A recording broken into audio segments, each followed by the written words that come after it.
Sagrada Biblia. La Sagrada Biblia.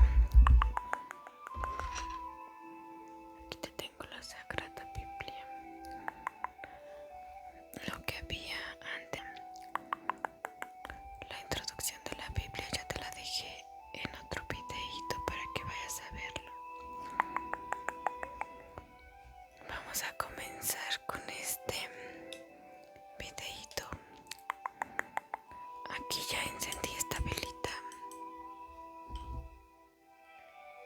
Esta velita de aquí, como puedes ver, huele súper rico para que te relajes muy bien y puedas descansar en los brazos de nuestro Padre Dios. Además de eso, recuerda que estos videitos son con el fin de que puedas descansar y puedas acercarte a nuestro Padre Dios para que puedas dormir en paz y con tranquilidad. Espero te guste este videito.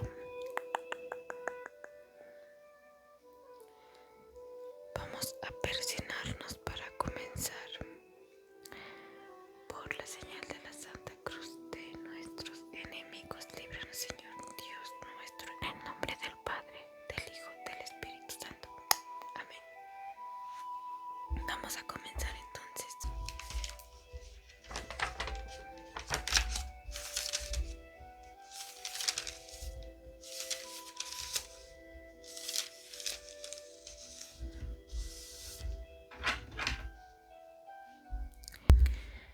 Antes de la Biblia, durante muchos siglos, la Biblia fue el libro del pueblo judío primero y de la Iglesia después. La fe no era solo una cuestión personal, no se trataba únicamente de conocer las leyes de Dios que nos conducen a la felicidad y a la recompensa eterna,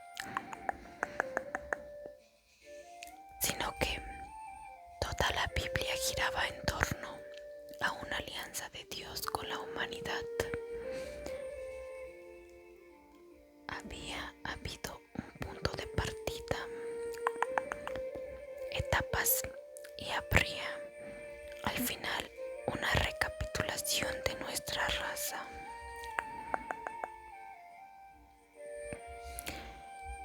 En Cristo y la integración del mundo creado en el misterio de Dios. La Biblia era pues una historia y quería ser la historia de la humanidad. Era no solo el libro de las palabras de Dios, sino además una de las bases de nuestra cultura. Pero es innegable que toda la historia bíblica fue escrita en el transcurso de unos pocos siglos de un pequeño rincón del mundo.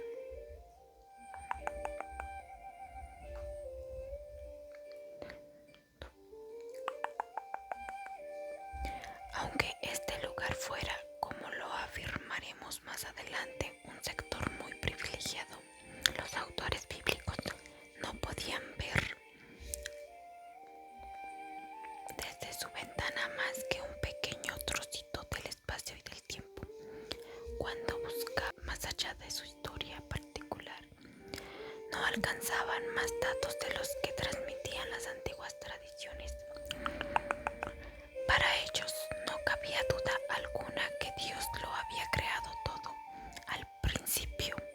Es decir, si nos atenemos a algunos datos brutos del Génesis, hacía más o menos 6.000 años posteriormente, tampoco se dudó de que el mundo habitado no se extendía más allá de Europa y del Oriente Medio, y que toda la humanidad había recibido el anuncio del Evangelio, aunque regiones enteras como los países moros hubiesen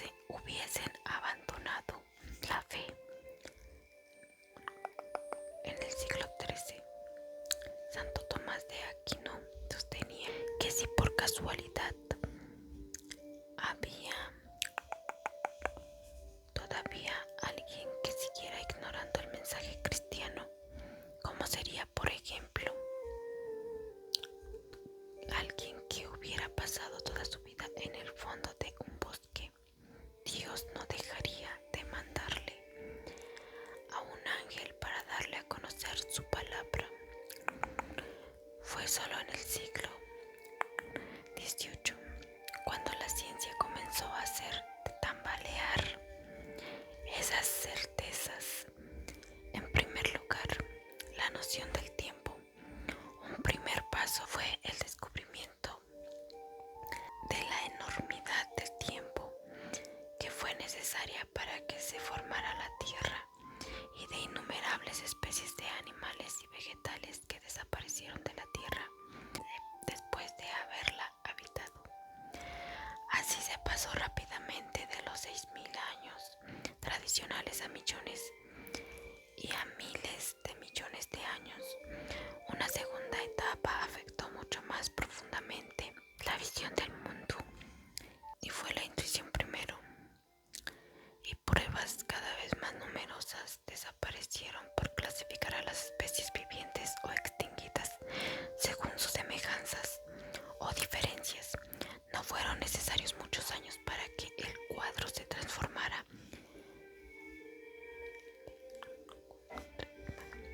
en un árbol genealógico. Las diversas especies procedían las unas de las otras.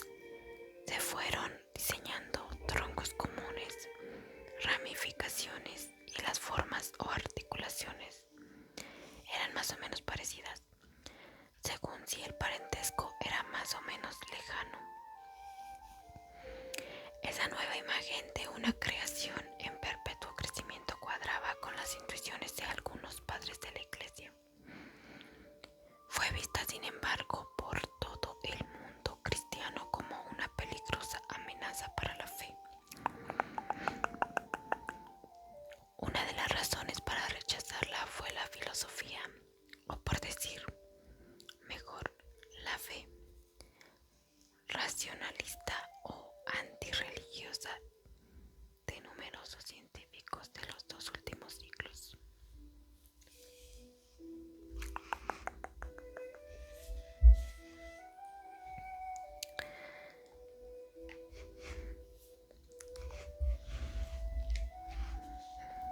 Les bastaba con haber aclarado algunos mecanismos de las pequeñas evoluciones para afirmar que todas las invenciones y maravillas de la naturaleza se podían explicar del mismo modo. Y aún más, para afirmar que todos los mecanismos eran productos del azar a partir de la nada. Por otro lado, los cristianos estaban acostumbrados a pensar en términos de verdades inmutables, lo que ciertamente era válido para los dogmas de la fe, y les parecía que Dios de igual modo debía haber sometido el mundo celeste y terrestre a leyes inmutables. Los astros debían contentarse con girar en círculo. Como gran cosa se aceptaba una órbita elíptica, y los seres vivos tenían que reproducirse siempre iguales. Entre esperar el segundo cuarto del siglo XX para que se supiera por fin la oposición entre una ciencia antirreligiosa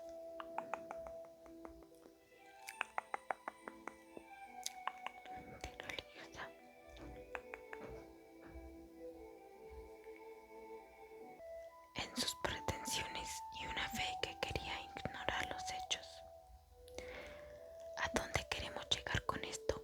Simplemente a que la visión de un mundo en evolución encaja perfectamente con la concepción cristiana del tiempo y de las edades de la historia. Si estudiamos las cartas de Pablo, veremos que para él toda la historia de la humanidad es una pedagogía de Dios de la cual emerge el verdadero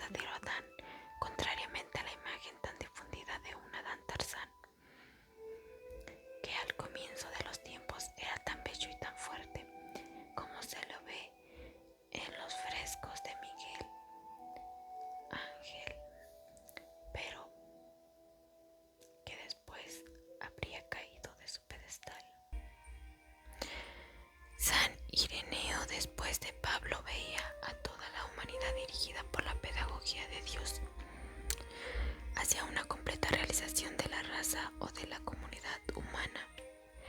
Si uno encuentra esta perspectiva, no le es difícil pensar que toda la creación haya sido hecha en el tiempo. El Big Bang, si realmente lo hubo, expresa magníficamente el punto de partida del tiempo creado, un tiempo que parte de la eternidad y vuelve a la eternidad, 20.000 millones de años, para la expansión de millones de galaxias, cada una con sus miles o millones de soles. Y en alguna parte planetas, ¿cuántos? Es un misterio, ¿cuántos de ellos habitados? Es más misterioso aún, pero también allí la fe tiene sus intuiciones. Toda la Biblia recalca la libertad, la gratitud de los gestos de Dios. Un Dios que ama a todos los hombres y que los conduce a todos hacia Él, lo conozcan o no, pero que además sabe elegir a quien quiera para darle lo que no les dará a otros. Y el hecho de que Dios haya creado millones de galaxias no le impedirá, si quiere, de escoger solo a una de ellas. Allí pondrá en un rincón del universo a esa raza de Homo habilis, hombre emprendedor, a la que la palabra de Dios ha elegido como su punto de aterrizaje en la creación. No llegó pues el hombre por pura casualidad. No es un mono que, por el efecto de algunas transmutaciones cromosómicas fortuitas, se haya despertado un día con la capacidad de comprender. Habría bastante que decir de esos juegos del azar, gracias a los cuales, según algunos dicen, una raza de monos produjo sin mayor esfuerzo algunos grandes músicos y un buen número de niñas guapas. Miles de generaciones fueron necesarias para que apareciera nuestra humanidad. Fueron innumerables los eslabones, los humildes antepasados a los que tal vez Dios ya conocía y amaba como nos amaba a nosotros. Pero ante ellos estaba el modelo y el fin, y ese era Cristo. Quisiéramos aquí recordar en pocas líneas las grandes etapas que precedieron a la formación del pueblo de la Biblia. Los primeros pasos del hombre. ¿Cuándo y cómo apareció el hombre? Se podrá discutir sobre los términos. ¿De qué hombre hablamos? ¿Del que partía piedras, o del que inventó el fuego, o del que enterraba a sus muertos? Hablamos del hombre verdadero, de aquel cuyo espíritu es a imagen de Dios y al que Dios conoce y que puede conocer a Dios.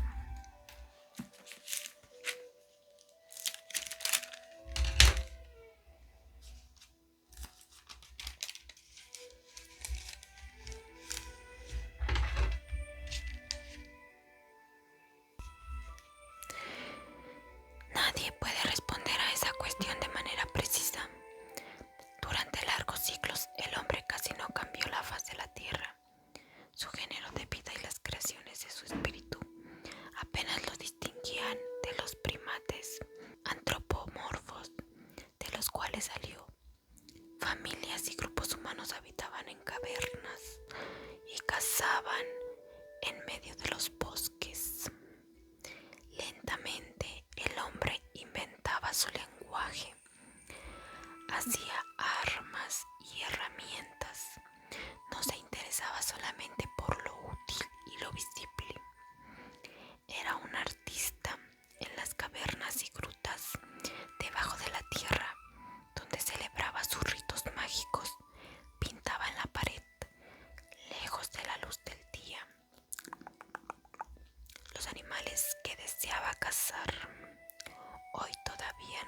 pensaba instintivamente que continuaría viviendo después de la muerte. Por primitivo que fuera, este hombre tenía una conciencia, podía amar y descubría algo de Dios, de acuerdo con su capacidad, pero sus comienzos habían sido marcados profundamente por violencia y los instintos egoístas comunes a todos los seres vivientes. El pecado estaba en él.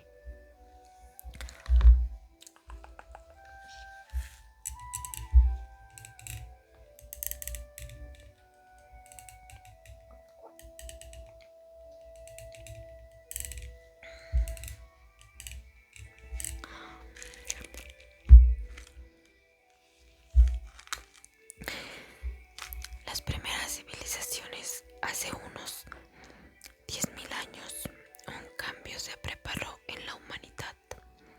Los hombres se agruparon en mayor número en las llanuras fértiles. En algunos siglos descubrieron la manera de cultivar la tierra, de criar el ganado, de modelar y coser la arcilla. Se levantaron aldeas que se unieron para defenderse y aprovechar mejor los recursos de la tierra. La primera civilización había nacido. Sobre la tierra aparecieron 5 metros de civilización, 3.500 años antes de Cristo, en el sector geográfico llamado Medio Oriente, y donde nacería el pueblo de la Biblia. Se formaban 2 imperios. Uno era Egipto, el otro Caldea, país de donde saldría Abraham. Siglos más tarde, Caldea hizo un sistema perfeccionado de riego, construyó con tabiques cosidos, inventó un sistema de escritura, tuvo leyes y administración centralizada. Egipto también tenía esos adelantos, construía templos grandiosos para sus dioses, y levantaba las pirámides para tumba de sus faraones. También en China y en India, como 20 siglos antes de Cristo, y en Centroamérica, 10 siglos antes de él, nacieron otras civilizaciones. Las de Centroamérica, China e India se desarrollaron por separado, ya que en ese tiempo era muy difícil recorrer los continentes. En cambio, en el Medio Oriente, Caldea y Egipto mantenían contactos, a veces agresivos, pero que tarde o temprano los obligarían a ver los límites de su cultura. El camino que iba de uno al otro país pasaba por un pequeño territorio que más tarde se llamaría la Palestina. La Biblia y las religiones de la tierra. Estos breves recuerdos bastarán para mostrar que la historia y las tradiciones bíblicas cubren solo un pequeñísimo sector de la historia humana, el que sin embargo es uno de los más importantes como punto de convergencia de 3 continentes. No existe tal vez sobre el planeta otro punto que haya experimentado tantas conmociones geológicas y humanas. Pero la mayor parte de la humanidad ha pasado al lado de esta historia y ha tenido su propia experiencia de la vida y de Dios. Esto no hay que olvidarlo. El pueblo de la Biblia llegó tarde al escenario de los pueblos, por los que no habían recibido la palabra de Dios, de la cual era portador. Y por esto mismo, Dios tampoco le dijo nada al respecto, porque cuando Dios nos habla, lo hace en el lenguaje humano y en nuestra propia cultura, respetando de algún modo nuestras limitaciones y nuestras ignorancias. Pero Dios no lo había necesitado para entregar a los hombres su palabra y su espíritu. En algunos periodos, el pueblo de Dios pensó que todo lo que venía del extranjero era malo y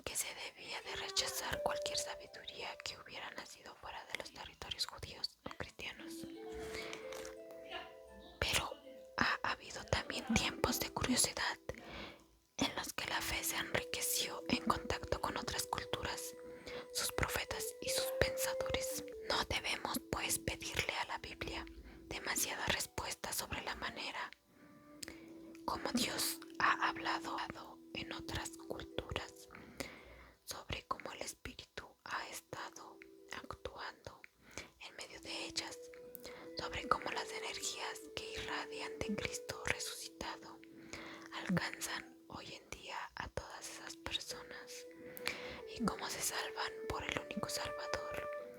La Biblia solo nos dice que cuando Dios llamó a Abraham y que llevaba directamente al Hijo de Dios, a su verbo o sabiduría o palabra hecho hombre.